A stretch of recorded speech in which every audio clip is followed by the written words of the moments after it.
नमस्कार। YouTube channel योग with Mahamaya में आपका स्वागत है।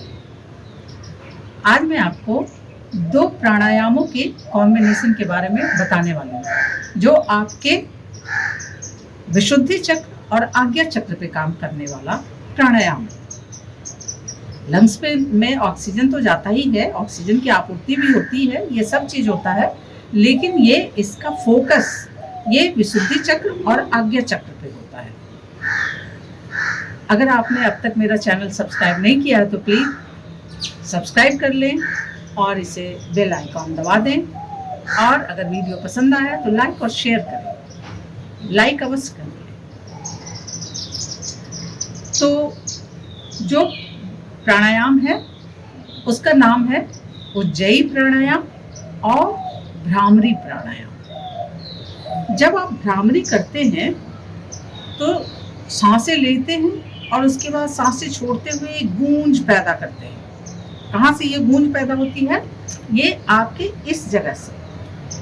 तो इस जगह से जब आप सांस छोड़ते हैं तो एक गूंज पैदा होती है। वो जो गूंज होती है वो पूरे के पूरे आपके इस पूरे एरिया में, मतलब पूरे मस्तिष्क में, कान में, आँख में, ये सब इस पूरे एरिया के लिए बहुत ही इफेक्टिव होता है।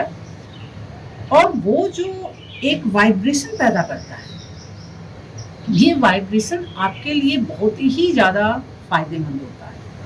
आँखों के लिए भी, आपके ब्रेन के लिए भी, मतलब इसके फायदे की आप कल्पना ही नहीं कर सकते। इतना तक है कि डार्क चैम्बर ऑफ ब्रेन जो माना जाता है, जो आपका एक्टिव नहीं होता है, ये कंपन जाके उस पर भी स्ट्राइक करता है। तो धीरे धीरे ये उसको भी मतलब जैसे एक्टिवेट करने की कोशिश करता है। तो भ्रामरी प्राणायाम और जब आप करते हैं तो सारे तनाव से मुक्ति और ये वो तो होता ही होता है। ये तो अद्भुत प्राणायाम है। बीपी वालों को, हाई बीपी वालों को तो ये करना ही करना चाहिए, निश्चित तौर पे करना चाहिए। हार्ट पेशेंट को भी करना चाहिए, और जिनको भी तनाव थोड़ा सा ज़्यादा रहता है, जो टेंशन में रहते हैं, उनको ये निश्चित तौर पे ये शिफ्ट हो जाना चाहिए और इस प्राणायाम को अपना लेना चाहिए। जब आप भ्रामरी में सांस लेते हैं वो पोर्शन खाली है, छूटा हुआ है, बचा हुआ है। आप सांस भरते हैं, अगर उस सांस भरने में, सांस भरना ही प्राणायाम है, तो जब आप उस सांस भरने में एक प्राणायाम को जोड़ लेंगे तो ये आपके लिए दुगना फायदे का स्रोत बन जाएगा। तो आप सांस भरते हुए एक प्राणायाम करें, सांस छोड़ते हुए एक प्राणायाम करें। अब देखते हैं कि दोनों का कॉम्बिनेशन वो कैसा अद्भुत होता है। तो आप कहीं भी बैठ लें, आसान स्थिति में, सुखासन में। उज्जयी प्राणायाम ये गले से सांस भरना।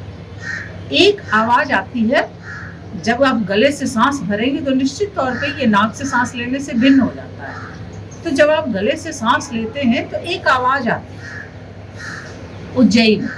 उज्जयी प्राणायाम आपके थायराइड के लिए बहुत ही फायदेमंद है। जिन व्यक्तियों को भी थायराइड है उन्हें उज्जयी प्राणायाम अवश्य करना चाहिए, और इसकी वजह से आपके थायराइड बिल्कुल ही बैलेंस रहेंगे और आपको कभी भी थायराइड बढ़ने का प्रॉब्लम नहीं होगा। तो आप उज्जयी के साथ भ्रामरी देखते हैं कैसे करते हैं। गले से सांस लेना,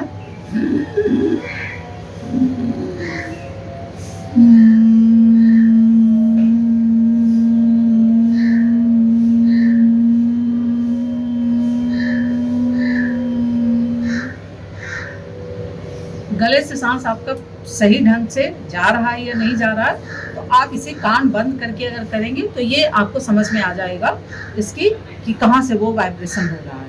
कान आप बंद कर लें और उसके बाद उज्जयी करें।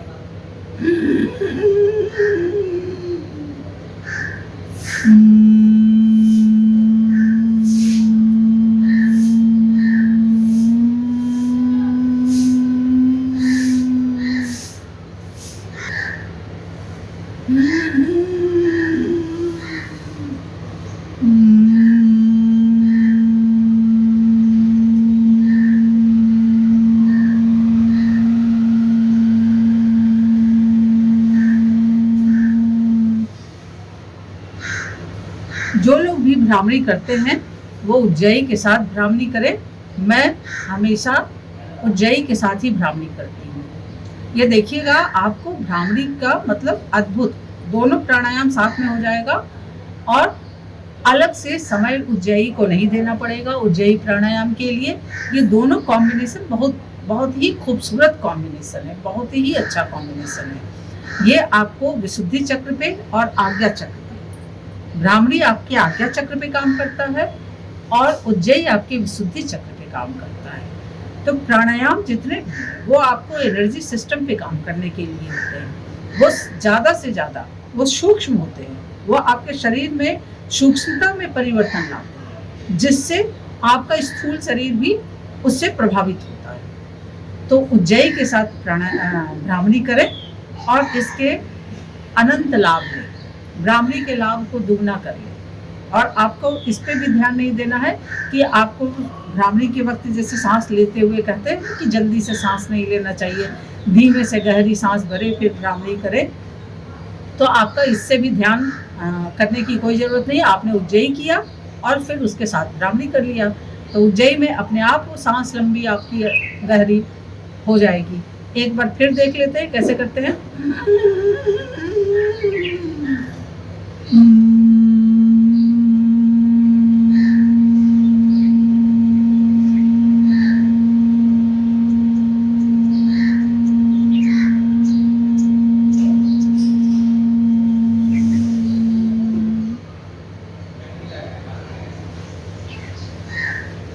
बिल्कुल आपका दिमाग एकदम शांत हो जाता है।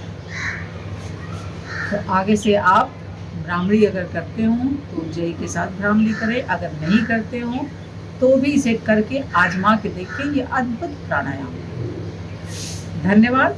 अगर आपका कोई भी अनुभव, अनुभूतियाँ हो या कोई भी जिज्ञासा हो तो आप कमेंट सेक्शन में अपना कमेंट दे सकते हैं और उससे आगे फिर आपको और चीज़ बताने में सुविधा होगी। धन्यवाद।